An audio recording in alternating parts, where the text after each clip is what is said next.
ನಮಸ್ಕಾರ ಫ್ರೆಂಡ್ಸ್.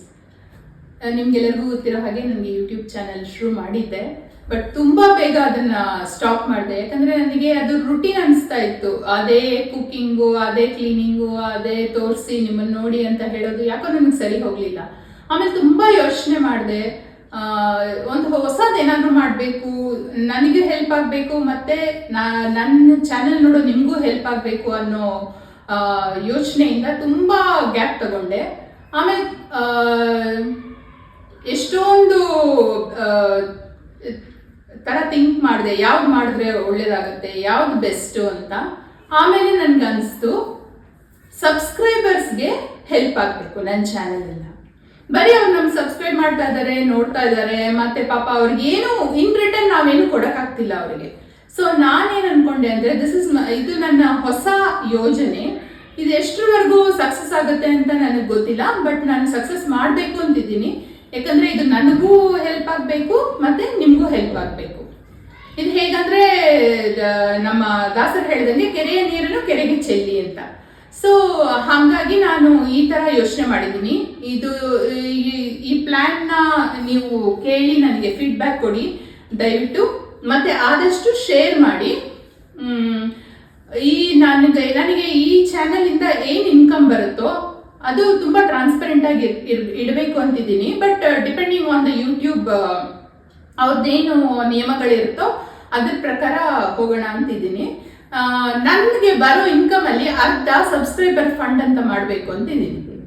ಆ subscriber fund ಹೇಗೆ ಅಂದ್ರೆ, ಈಗ ಯಾರಿಗಾದ್ರೂ ತುಂಬಾ ನೀಡಿದ್ರೆ ದುಡ್ಡಿಂದು ಅಥವಾ ಏನಾದ್ರು, ಅವ್ರು ನಮ್ಮನ್ನ ಕಾಂಟ್ಯಾಕ್ಟ್ ಮಾಡಿದ್ರೆ ನಾವು ಅವ್ರಿಗೆ ತುಂಬಾ ಲೋ ಇಂಟ್ರೆಸ್ಟ್ ರೇಟ್ ಅಲ್ಲಿ ಆ ಫಂಡ್ ಇಂದಾನೆ ಅವ್ರಿಗೆ ಎಷ್ಟಾಗೋದು ನನಗೆ ಗೊತ್ತಿಲ್ಲ, ಎಷ್ಟು ಫಂಡ್ ಕ್ರಿಯೇಟ್ ಆಗಬಹುದು ಏನು ಅಂತ ನನಗೆ ನಿಜವಾಗ್ಲೂ ಐಡಿಯಾ ಇಲ್ಲ. ಬಟ್ ನನ್ನ ಚಾನೆಲ್ ಗ್ರೋ ಆದಷ್ಟು ನನ್ನ ಸಬ್ಸ್ಕ್ರೈಬರ್ಸ್ಗೆ ಅದು ಹೆಲ್ಪ್ ಆಗಬೇಕು ಅನ್ನೋ ಒಂದೇ ಕಾರಣಕ್ಕೆ ನಾನು ಈ ತರ ಯೋಚನೆ ಮಾಡಿದ್ದೀನಿ. ಈ ಸಬ್ಸ್ಕ್ರೈಬರ್ ಫಂಡ್ ಇಂದ ಅವ್ರಿಗೆ ಲೋನ್ ಸಿಗುತ್ತೆ, ಎಜುಕೇಶನ್ ಲೋನ್ ಆಗ್ಲಿ, ಕೆಲವ್ರಿಗೆ ಎಜುಕೇಶನ್ಗೆ ಫೀಸ್ ಕಟ್ಟಕ್ಕಾಗದೆ ಇರ್ಬೋದು, ಆ ತರ ಏನಾದ್ರು ಇದ್ರೆ ಈ ಫಂಡ್ ಇಂದ ಅವ್ರಿಗೆ ಯಾರು ತುಂಬಾ ನೀಡ್ ಇದೆಯೋ ಅದನ್ನೆಲ್ಲ ನಾವು ಸರ್ವೆ ಮಾಡಿ ಅವ್ರಿಗೆ ಹೆಲ್ಪ್ ಮಾಡಬೇಕು. ತುಂಬಾ ಲೋ ಇಂಟ್ರೆಸ್ಟ್ ರೇಟ್ಗೆ ನೀವು ಯೋಚನೆ ಮಾಡೋಕ್ಕಾಗಲ್ಲ, ಅಷ್ಟು ಲೋ ಇಂಟ್ರೆಸ್ಟ್. ಆಮೇಲೆ ರಿವೀಲ್ ಮಾಡ್ತೀನಿ ಎಷ್ಟು ಏನು ಅಂತ. ಅಷ್ಟು ಲೋ ಇಂಟ್ರೆಸ್ಟ್ ರೇಟ್ ಕೊಟ್ಟು ಅವ್ರಿಗೆ ಹೆಲ್ಪ್ ಮಾಡಬೇಕು ಅಂತ ಇದ್ದೀನಿ.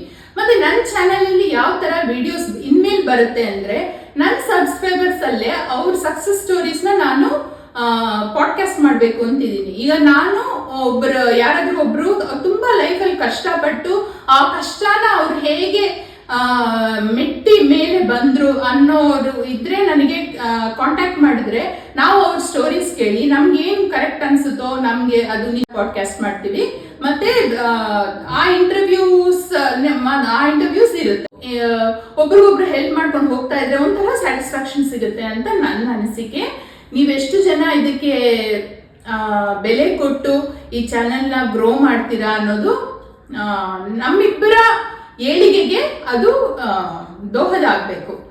ಅದು ಬರೀ ನಾನ್ ಮಾತ್ರ ದುಡ್ಡು ಮಾಡ್ಕೊಂಡು ನಿಮ್ಗೆ ಬರೀ ಥ್ಯಾಂಕ್ಸ್ ಹೇಳಿ ಅಲ್ಲಿ ಹೋಗಿ ಇಲ್ಲಿ ಹೋಗಿ ಮಾಲ್ಸುತ್ತೋದು ಅದೆಲ್ಲಕ್ಕಿಂತ ಏನ್ ಮಾಡಬಹುದು ನಾವು ಅನ್ನೋದು ನನಗೆ ತುಂಬಾ ಇಂಪಾರ್ಟೆಂಟ್ ಆಗುತ್ತೆ. ಹಾಗಾಗಿ ನಿಮ್ಮ ಬೆಂಬಲ ಮತ್ತೆ ನಂಬಿಕೆ, ನಾನು ತುಂಬಾ ಟ್ರಾನ್ಸ್ಪರೆಂಟ್ ಆಗಿರ್ಬೇಕು ಅಂತ ಡಿಸೈಡ್ ಮಾಡಿದ್ದೀನಿ. ಬಟ್ ಯೂಟ್ಯೂಬ್ ನಾರ್ಮ್ಸ್ ಏನಿದೆಯೋ ಅದನ್ನ ಫಾಲೋ ಮಾಡ್ಕೊಂಡೇ ಮಾಡೋಣ. ಸೊ ನನಗೆ ಇದನ್ನ ಮಾಡಬೇಕು ಅಂತ ತುಂಬಾ ಆಸೆ ಇದೆ ಫ್ರೆಂಡ್ಸ್. ಬಟ್ ನನಗೆ ನಿಮ್ಮ ಬೆಂಬಲ ಬೇಕೇ ಬೇಕು. ನಿಮ್ಮ ಬೆಂಬಲ ಇಲ್ಲದೆ ನಾನೇನು ಮಾಡೋಕ್ಕಾಗಲ್ಲ. ನಾವಿಬ್ರು ಗ್ರೋ ಆಗೋಣ. ಜನರೇಷನ್ಗೆ ಒಂದು ಹೊಸ ಹ್ಯುಮ್ಯಾನಿಟಿ ಅಂದ್ರೆ ಒಂದು ಹೊಸ ಉತ್ಸಾಹ. ಅಯ್ಯೋ ಇದಿಷ್ಟೇನಾ ಜಗತ್ತು, ದುಡ್ಡೇನಾ ಜಗತ್ತು, ಅದರ ಹಿಂದೆನ ಓಡ್ತಾರ, ಬರೀ ಇಷ್ಟೇನಾ ಅನ್ಕೋಬಾರ್ದು ನಮ್ಮ ಫ್ಯೂಚರ್ ಜನರೇಷನ್. ಇಲ್ಲ, ಒಬ್ರಿಗೊಬ್ರು ಹೆಲ್ಪ್ ಮಾಡ್ಕೋಬಹುದು ಅನ್ನೋ ನಂಬಿಕೆ ಹುಟ್ಸೋಣ ಅಂತ ಹೋಗ್ತಾ ಬೇರೆ ಬೇರೆ ಯೋಜನೆಗಳು ಬೇರೆ ಬೇರೆ ಇದ್ದು ಹಮ್ಮಿಕೊಳ್ಳೋಣ. Thank you friends.